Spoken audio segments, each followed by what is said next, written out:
नमस्कार, मैं मेघा सिंह स्वागत करती हूं आपका न्यूज़ 18 के डिजिटल प्लेटफॉर्म पर। प्राकृतिक आपदाओं के लिहाज से बेहद संवेदनशील उत्तराखंड ने एक बार फिर से आपदा प्रबंधन के क्षेत्र में अपनी मजबूत पहचान बनाई है। राज्य ने आपदा प्रबंधन मॉडल को अंतर्राष्ट्रीय स्तर पर एक बड़ी सराहना यहां पर मिली है। भारत की अध्यक्षता में ओडिशा के पुरी में 3 से 5 जून 2026 तक आयोजित BRICS disaster risk reduction working group की बैठक में उत्तराखंड के प्रयासों को विशेष रूप से सराहा गया है।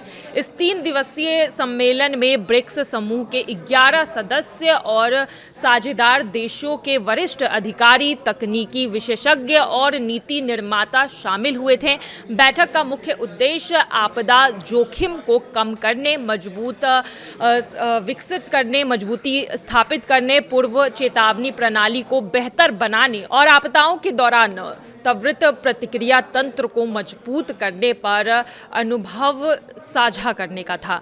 और अब देखा गया है कि इस ब्रिक्स सम्मेलन में उत्तराखंड को काफ़ी सराहा गया है, जिस तरह से उत्तराखंड में काम किया जा रहा है। ब्रिक्स के मंच पर चमकता उत्तराखंड का आपदा प्रबंधन मंडल अंतर्राष्ट्रीय स्तर तक पहुंच गई है और अब ब्रिक्स बैठक में उत्तराखंड मॉडल को मिली यह सराहना राज्य के लिए एक बड़ी उपलब्धि के रूप में देखा जा रहा है। यह एसडीआरएफ और अन्य संबंधित एजेंसियों के निरंतर प्रयासों को मिली अंतर्राष्ट्रीय मान्यता है और अब इस मान्यता को देखा जा रहा है कि किस तरह से उत्तराखंड में जो ये आपदा होती है और उसे किस तरह से मैनेज किया जाता है, अब उसे इंटरनेशनल लेवल पर भी सराहा जा रहा है। उत्तराखंड के एक बार फिर आपदा प्रबंधन के क्षेत्र में अपनी मजबूत पहचान बना ली है। राज्य में आपदा प्रबंधन मॉडल को अंतर्राष्ट्रीय स्तर पर एक बड़ी सराहना मिली है और भारत की अध्यक्षता में ये BRICS disaster risk reduction working group की बैठक में उत्तराखंड को जो सराहा गया है वो